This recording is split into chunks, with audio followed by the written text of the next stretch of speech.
Very few cars actually do anything new, but the futuristic looking Toyota IQ is one of the most innovative designs of modern motoring. For instance, it's only that much longer than a Smart 4.2, yet you can fit 4 people inside this. Actually, if I'm honest, it's more like 3 people and a baby, because this seat here, if you'll see, there's no leg room. It's only going to really be good for a child seat. However, behind the front passenger, there is room for an adult. If you look, there we go, I'm fine. And the reason for that is that the dash is asymmetrical, and so the front passenger sits slightly forward of the driver, which means there's enough leg room for adults back here. Here in the front, the IQ feels surprisingly spacious actually. There's decent headroom and there's lots of shoulder room. Also, the dash is very stylish. It's got a futuristic look to it, and the centre console is completely uncluttered because all the stereo controls are just here on the steering wheel. Speaking of which, there's 6 speakers in here, which is more than enough in a car of this size, while standard equipment across the range includes input for your MP3 player, air conditioning and alloy wheels. Safety's good too. There's actually 9 airbags in here. I don't know how they managed to squeeze them all in, including one over the back window to protect you in the event of a rear end shunt. It's also a very tough car, even though it's small, because this car has a full 5-star Euro NCAP safety rating.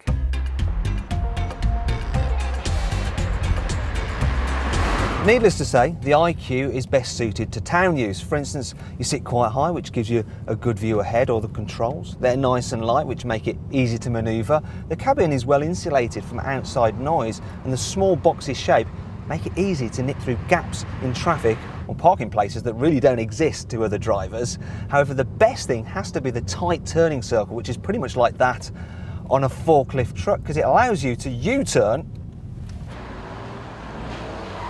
almost wherever you want.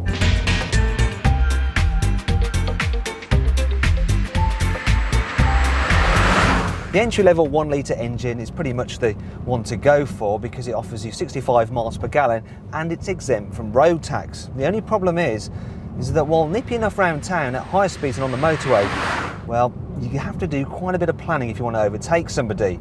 Also, when you're going at higher speeds, the car does get blown about a bit by side winds and you can get intimidated by HGVs.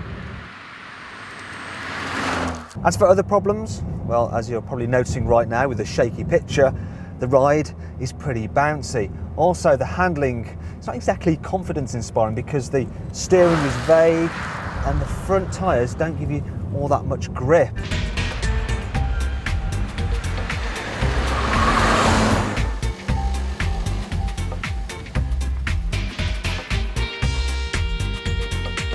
Then there's the boot, because you'd think it'd be easy enough to fit a small bag like this into it, but